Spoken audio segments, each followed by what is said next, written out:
Hello friends, welcome to my channel mathematical world. आज हम लोगों की जीके जीएस क्वेश्चन प्रैक्टिस का 9वां दिन है। तो अगर आप चैनल पे नए हैं तो बता दें कि ये जो हम लोग जीके जीएस का क्वेश्चन प्रैक्टिस कर रहे हैं, ये आने वाले एग्ज़ाम में आप लोगों के लिए हेल्पफुल रहेगा। चाहे वो आप किसी भी एग्ज़ाम का तैयारी करते हैं, बिहार पुलिस हो, रेलवे हो, ग्रुप डी हो, या फिर एसएससी का कोई भी एग्ज़ाम हो, एनटीपीसी हो, कोई भी हो। ठीक है, तो आपको ये जो क्वेश्चन है जीके जीएस का, ये आपको आने वाले एग्जाम में बहुत ज़्यादा हेल्प करने वाला है। तो बिना देरी करते हुए हम लोग आज के फर्स्ट क्वेश्चन की ओर बढ़ते हैं। और अगर आप चैनल पे नए हैं तो वीडियो को लाइक कीजिए, चैनल को सब्सक्राइब कीजिए और वीडियो को शेयर भी कर दीजिएगा। और अंत तक बने रहें ताकि आप लोगों को ये वीडियो समझ में आए, ये जो क्वेश्चन है यहाँ पे समझ में आए। तो आते हैं अगले क्वेश्चन, पहले क्वेश्चन की ओर। पहला क्वेश्चन देखते हैं क्या है। देखिए, पहला क्वेश्चन क्या दिया गया है कि बीसीजी वैक्सीन निम्नलिखित में से किस रोग के विरुद्ध प्रभावी है।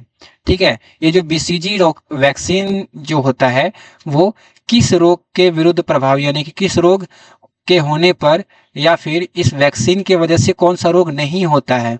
तो ऑप्शन में पहला है तपेदिक यानी कि ट्यूबरकुलोसिस, जिसको कि टीबी भी बोलते हैं। ठीक है, दूसरा है कोविड-19 और तीसरा है एचआईवी, चौथा है मलेरिया।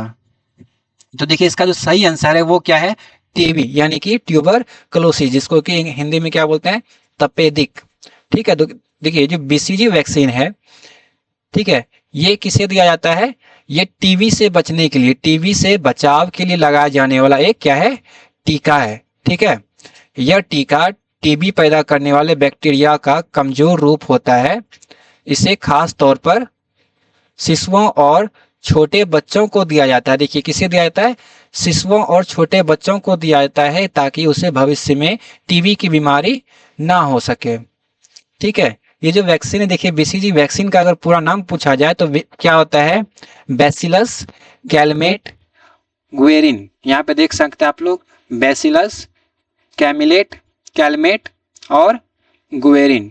ठीक है, बी से बैसिलस, सी से कैलमेट और जी से गुएरिन।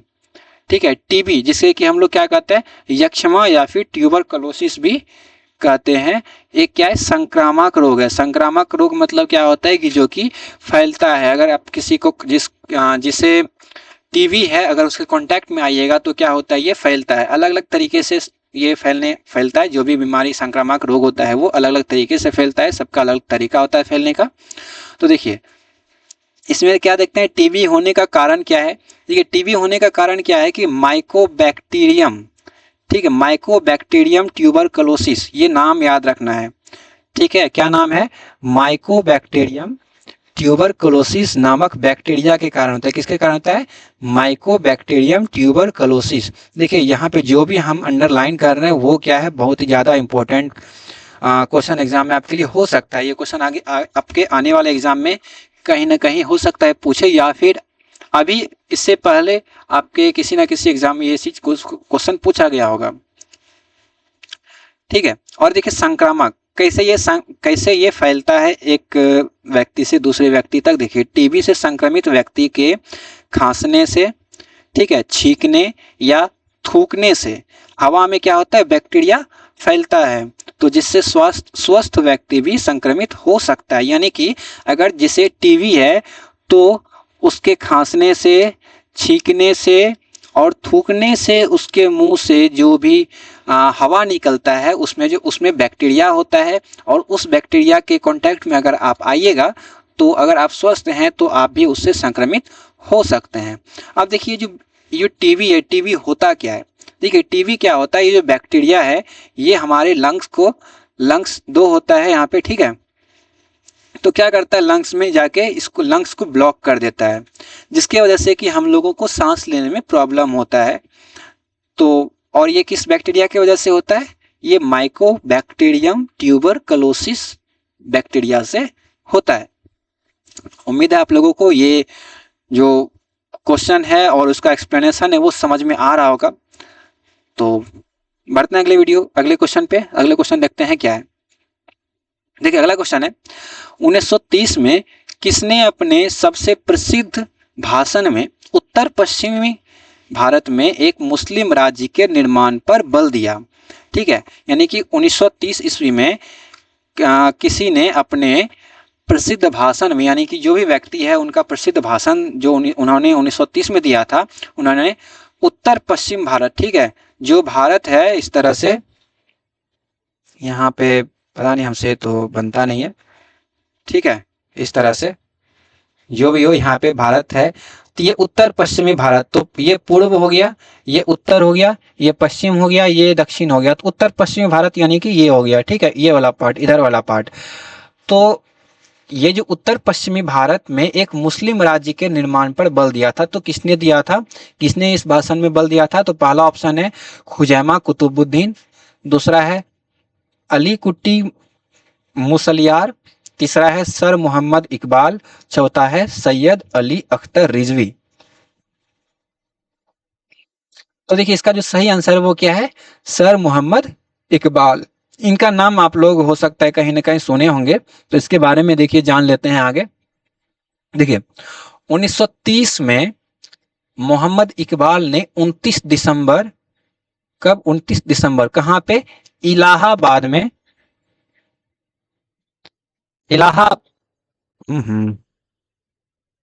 ठीक है, इलाहाबाद में अखिल भारतीय मुस्लिम लीग, देखिए अखिल भारतीय मुस्लिम लीग का जो 1930 में अधिवेशन हुआ था वो कौन था, उसके जो अध्यक्ष थे वो कौन थे, मोहम्मद इकबाल थे, ठीक है। उसी अधिवेशन में इन्होंने भाषण दिया था और उसी अधिवेशन में इन्होंने उत्तर पश्चिमी भारत में एक मुस्लिम राज्य की मांग की थी, ठीक है। अब देखिए इनका जो भाषण है, देखिए यहाँ पे कौन सा अधिवेशन था, तो वो 25वां अधिवेशन था, अखिल भारतीय मुस्लिम लीग का जो वो कौन सा अधिवेशन था, तो 25वां अधिवेशन था। कहाँ पे हुआ था, इलाहाबाद में हुआ था। ये क्वेश्चन इंपॉर्टेंट हो सकता है, ठीक है। और ये भी हो सकता है कि उस 1930 में अखिल भारतीय मुस्लिम लीग के अध्यक्ष कौन थे, तो मोहम्मद इकबाल थे, ठीक है। अब देखिए स्वतंत्र राज्य की परिकल्पना, इसी भाषण में इकबाल ने उत्तर पश्चिमी भारत में बहुल प्रांतों के लिए एक स्वतंत्र राज्य की परिकल्पना की थी, यानी कि मुस्लिम के लिए, ठीक है। अब क्या इलाहाबाद अधिवेशन था, ये भी हमने बताया अभी। अब देखिए आइडिया ऑफ पाकिस्तान, इससे जो ये जो भाषण है ना, इसे हम लोग आइडिया ऑफ पाकिस्तान के नाम से भी जानते हैं, क्योंकि देखिए अभी आप लोग यहाँ देख सकते हैं, ये जो पार्ट है यहीं पे आप लोग देख सकते हैं कि यहाँ पे पाकिस्तान है और यही पहले उत्तर पश्चिमी भारत हुआ करता था। तो देखिए यही आइडिया ऑफ पाकिस्तान है, यहीं से पाकिस्तान का आइडिया आया कि भारत का जो उत्तर पश्चिमी भाग है वहाँ पे क्या कर सकते हैं हम लोग कि मुस्लिम के लिए अलग राज्य बना सकते हैं।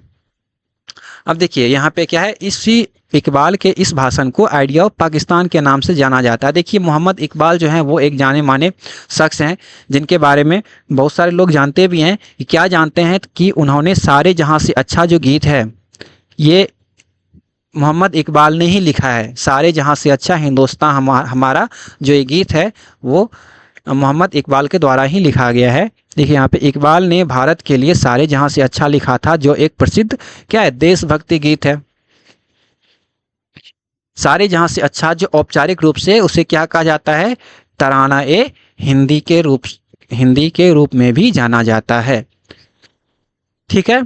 तो ये क्वेश्चन यहाँ पे जो भी हमने अभी डिस्कस किया, जो भी हमने अंडरलाइन किया और जिस भी पॉइंट पे हमने जोर दिया है, तो वो क्वेश्चन हो सकता है आपके एग्जाम में पूछा जाए आगे वाले एग्जाम में। तो बढ़ते हैं अब अगले क्वेश्चन की ओर। अगला क्वेश्चन देखते हैं क्या है। देखिए अगला क्वेश्चन है, उत्तराखंड का उत्तरायणी मेला किस भारतीय त्योहार से संबंधित है। देखिए उत्तराखंड में जो उत्तरायणी मेला होता है वो भारत के किस त्योहार से संबंधित है। तो ऑप्शन है मकर संक्रांति, दशहरा, दिवाली या महाशिवरात्रि। देखिए इसका जो सही आंसर होगा ना वो क्या हो जाएगा, मकर संक्रांति, ठीक है। इसका क्या हो जाएगा, मकर संक्रांति हो जाएगा सही आंसर। अब देखते हैं इसमें उत्तरायणी मेला के बारे में कुछ जान लेते हैं और फिर मकर संक्रांति को अलग अलग राज्य में क्या क्या कहा जाता है। ये तो पता चला कि उत्तरायणी कहाँ कहा जाता है, उत्तराखंड में, मकर संक्रांति को ही, ठीक है। देखिए अब आंध्र प्रदेश और तेलंगाना में, ये देखिए एग्जाम में इससे रिलेटेड क्वेश्चन पूछा जाता है कि मकर संक्रांति को किस राज्य में क्या कहा जाता है, या फिर ये भी पूछा जाएगा कि जैसे जैसे यहाँ देखिए तमिलनाडु में पोंगल, तो ये पूछा जाएगा कि पोंगल जो है किस राज्य में मनाया जाता है, तो तमिलनाडु में मनाया जाता है। या फिर पोंगल जो है वो किस त्योहार या किस पर्व को कहा जाता है, तो किसे कहा जाता है, मकर संक्रांति को कहा जाता है। ठीक है। देखिए आंध्र प्रदेश और तेलंगाना में इसे क्या कहा जाता है, संक्रांति कहा जाता है। मकर संक्रांति को संक्रांति या पेद्दा पांडुगा कहा जाता है। अब देखिए असम में क्या कहा जाता है, माघ बिहू। असम में देखिए बिहू फेस्टिवल बहुत ज़्यादा फेमस है, तो यही बिहू जो है वो असम में कहा जाता है मकर संक्रांति को ही। हिमाचल प्रदेश में क्या कहा जाता है, माघी साजी। केरल में क्या कहा जाता है, मकर विलक्कू। कर्नाटक में क्या कहा जाता है, कर्नाटक में तो मकर संक्रांति है तो मकर संक्रांति ही कहा जाएगा। पंजाब में क्या कहा जाता है, माघी संग्रांद। तमिलनाडु में देखिए ये ज़्यादा इंपॉर्टेंट है, ठीक है, ये एक ज़्यादा इंपॉर्टेंट है। फिर असम में क्या कहा जाता है, ये ज़्यादा इंपॉर्टेंट है। असम में क्या कहा जाता है, माघ बिहू कहा जाता है, और तमिलनाडु में क्या कहा जाता है, पोंगल कहा जाता है। जम्मू और हरियाणा में देखिए क्या कहा है, सकरात, तिल सकरात या सकरात बोला जाता है जम्मू हरियाणा में। राजस्थान में भी सकरात बोला जाता है। मध्य भारत में भी, मध्य भारत जितना भी है सब में क्या कहा जाता है, सुकरात या सकरात बोला जाता है। अब देखिए गुजरात और उत्तर प्रदेश में भी इसको उत्तरायण बोला जाता है, कहीं कहीं इसे उत्तरायण भी बोला जाता है। उत्तर प्रदेश और गुजरात में ऐसा नहीं है कि वहाँ पे सिर्फ उत्तरायण ही बोला जाता है, लेकिन कहीं कहीं कुछ कुछ लोग यहाँ पे उससे उत्तरायण भी बोलते हैं। ठीक है। उत्तराखंड में देखिए घुघुती। बिहार में देखिए, बिहार के लोग जो भी हैं उनको ये पता होगा कि इसको हम लोग क्या बोलते हैं, बिहार में दही चूड़ा बोलते हैं, या फिर तिल संक्रांत बोलते हैं। क्या बोलते हैं, तिल संक्रांत बोलते हैं। ठीक है। उड़ीसा, झारखंड, महाराष्ट्र, गोवा, पश्चिम बंगाल में क्या बोलते हैं, मकर संक्रांति बोलते हैं, या फिर पौष संक्रांति बोलते हैं, या फिर मकर संक्रांति भी कहा जाता है ज़्यादातर बंगाल में, लेकिन मेन याद रखना है मकर संक्रांति ही। और उत्तर प्रदेश में देखिए इसे खिचड़ी भी कहा जाता है, खिचड़ी संक्रांति भी कहा जाता है। और उत्तराखंड में अभी हमने पढ़ा उत्तरायणी कहा जाता है। देखिए इसमें जो मेन इंपॉर्टेंट पॉइंट है वो क्या है, एक असम में है, असम में क्या है, माघ बिहू कहा जाता है। तमिलनाडु में क्या कहा जाता है, पोंगल कहा जाता है। और एक बिहार का याद रख लिए, बिहार में क्या कहा जाता है, दही चूड़ा कहा जाता है। और एक जो क्वेश्चन में था कि उत्तराखंड में क्या कहा जाता है, तो उत्तरायणी कहा जाता है। तो बस यही कुछ पॉइंट है जो कि ज़्यादातर एग्जाम में पूछा जाता है, या फिर आपके एग्जाम में आगे पूछा जाएगा। ठीक है, इतना सब याद करने की कोई ज़रूरत नहीं है। तो चलते हैं अगले वीडियो की ओर, अगले क्वेश्चन की ओर। अगला क्वेश्चन देखते हैं क्या है। देखिए अगला क्वेश्चन क्या है, ग्रीष्मकालीन ओलंपिक 2024 में स्वतंत्रता के बाद एक ही ओलंपिक में 2 पदक जीतने वाले पहले भारतीय कौन बने। तो पहला ऑप्शन है देखिए मनु भाकर, दूसरा है नीरज चोपड़ा, तीसरा है अमन सहरावत, और चौथा है स्वप्निल कुशाले। तो देखिए इसका जो सही आंसर है वो क्या है, मनु भाकर। अभी आपने ओलंपिक देखा होगा, ओलंपिक गेम्स में मनु भाकर ने ये 50 मीटर और 10 मीटर 10 मीटर एयर पिस्टल में और 50 मीटर राइफल में, राइफल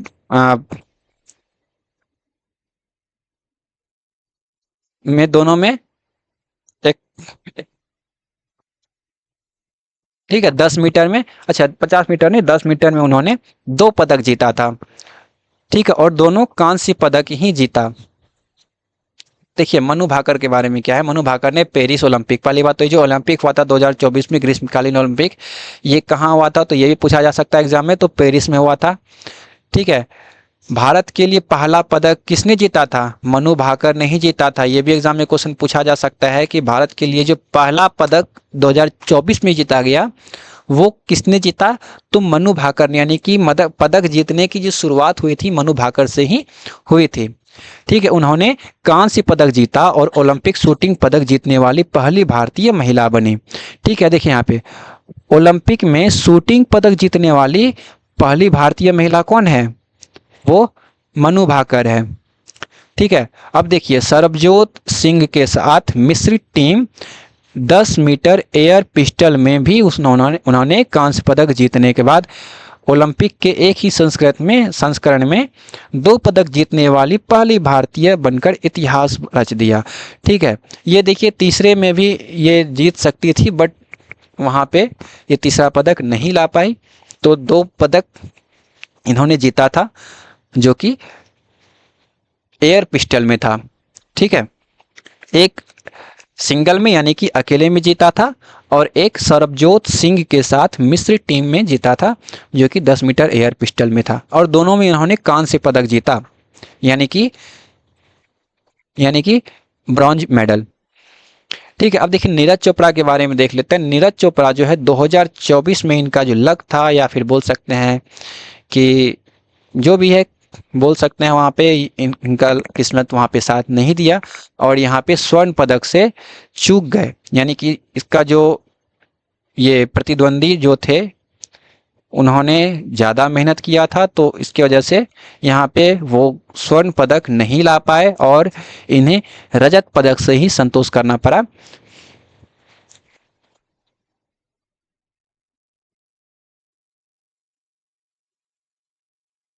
ठीक है, तो ये रजत पदक ही लाए। और ये जो 2024 ओलंपिक हुआ था पेरिस में, उसमें भारत ने एक भी स्वर्ण पदक नहीं जीता था। अब देखिए स्वप्निल कुसाले ने क्या किया कि 50 मीटर राइफल 3 पोजीशन इवेंट में जीतने वाले पहले भारतीय निशानेबाज बने। किसमें? 50 मीटर राइफल 3 पोजीशन इवेंट में पदक जीतने वाले पहले भारतीय बने। उन्होंने पेरिस 2024 में ओलंपिक शूटिंग प्रतियोगिता में पुरुषों की स्पर्धा में कांस्य पदक जीता। तो स्वप्निल कुसाले, पहली बात ये पूछा जा सकता है कि स्वप्निल कुसाले किस इवेंट से रिलेटेड है, तो 50 मीटर राइफल 3 पोजीशन इवेंट से, और उन्होंने 2024 में कांस्य पदक जीता। और देखिए नीरज चोपड़ा जो यहाँ पे है, वो उन्होंने रजत पदक ही वो ला पाए, और जो स्वर्ण पदक लाए थे वो पाकिस्तान के अरशद नदीम थे। ठीक है, ये अरशद नदीम, ये भी एग्जाम में क्वेश्चन पूछा जा सकता है कि आ, जो जेवलिन थ्रो में 2024 ओलंपिक में किसने स्वर्ण पदक जीता, तो ये पाकिस्तान के अरशद नदीम थे, जिन्होंने स्वर्ण पदक अपने देश के लिए जीता। तो अब देखिए आगे इसके बारे में कुछ जान लेते हैं, ये भी एग्जाम में हो सकता है क्वेश्चन पूछ दे। कि देखिए ये भी एग्जाम में इस तरह का क्वेश्चन आता है कि जो पेरिस ओलंपिक 2024 है, उसमें सबसे टॉप पे यानी कि 1 नंबर पे कौन सा कंट्री था। तो देखिए यहाँ पे आप लोग देख सकते हैं कौन सा कंट्री था, तो यूएसए था। कितने गोल्ड मेडल से? 40 गोल्ड मेडल, और टोटल कितना मेडल है उसके पास? 126। ज़्यादा नहीं याद रखना है, बस गोल्ड कितना है और टोटल कितना है, ये काफ़ी है। लेकिन एग्जाम में ज़्यादातर यही पूछा जाएगा कि कौन से कंट्री टॉप पे था। तो यहाँ पे आप लोग बता सकते हैं, फर्स्ट नंबर पे यूएस, सेकंड नंबर पे चाइना, थर्ड नंबर पे जापान, और फोर्थ नंबर पे ऑस्ट्रेलिया। ठीक है, अब इंडिया के बारे में अगर देखा जाए तो इंडिया कितने नंबर पे है? देखिए इंडिया जो है वो 71st नंबर पे है। ठीक है, 71वें नंबर पे है, जिसमें कि गोल्ड उन्होंने, मतलब इंडिया ने एक भी गोल्ड नहीं जीता। सिल्वर के बारे में बात करें तो जो एक नीरज चोपड़ा थे, उन्होंने सिल्वर मेडल जीता, और ब्रॉन्ज मेडल 5 है, जिसमें कि 3 के बारे में तो हम लोगों ने यहाँ पे बात कर लिया है, यानी कि 2 मनु भाकर के द्वारा, और एक मनु भाकर ने अकेले जीता था, और दूसरे सरबजोत सिंह के साथ। 2 तो यहाँ पे हो गया, एक स्वप्निल कुसाले, यानी कि 3 के बारे में बात हो गया। अब 2 और कोई हैं तो उनके बारे में अब कभी आगे बात करेंगे। ठीक है, अब बढ़ते हैं अगले क्वेश्चन की ओर। अगला क्वेश्चन देखते हैं क्या है। देखिए सूफी संतों की पुण्यतिथि को डैश कहा जाता है, और इसे सामान्यतः संबंधित संत की दरगाह या मजार पर ही मनाया जाता है। देखिए सूफी संत जो होते हैं, उनके पुण्यतिथि को क्या कहा जाता है? उर्स कहा जाता है। ठीक है, और ये क्या होता है, इसे जो भी संत हैं उनके दरगाह पे मनाया जाता है, दरगाह या फिर मजार, यानी कि जो भी उनका कब्र, हाँ, जो भी उनका कब्र है वहाँ पे उसी कब्र पे मनाया जाता है। देखिए इसके बारे में क्या है कि यह आम तौर पे, यानी कि उर्स, ठीक है, यह मतलब क्या है यहाँ पे? उर्स। उर्स क्या है, आमतौर पर किसी सूफी संत की पुण्यतिथि पर उसकी दरगाह यानी कि मकबरा पर आयोजित किया जाता है, और वो वार्षिक उत्सव यानी कि वो हर एक वर्ष इसको मनाया जाता है उस उर्स को, जिसमें धार्मिक अनुष्ठान, आध्यात्मिक समारोह और संगीत भी शामिल होते हैं। तो उम्मीद है कि आप लोगों को ये वीडियो अच्छा लगा होगा, और वीडियो अच्छा लगा तो वीडियो को लाइक कीजिए, चैनल को सब्सक्राइब कीजिएगा और अपने दोस्तों के साथ शेयर भी कीजिएगा, जिससे कि हमें भी वीडियो बनाने के लिए प्रोत्साहन मिले। तो आज के लिए बस इतना ही रहने देते हैं, मिलते हैं अगले वीडियो में।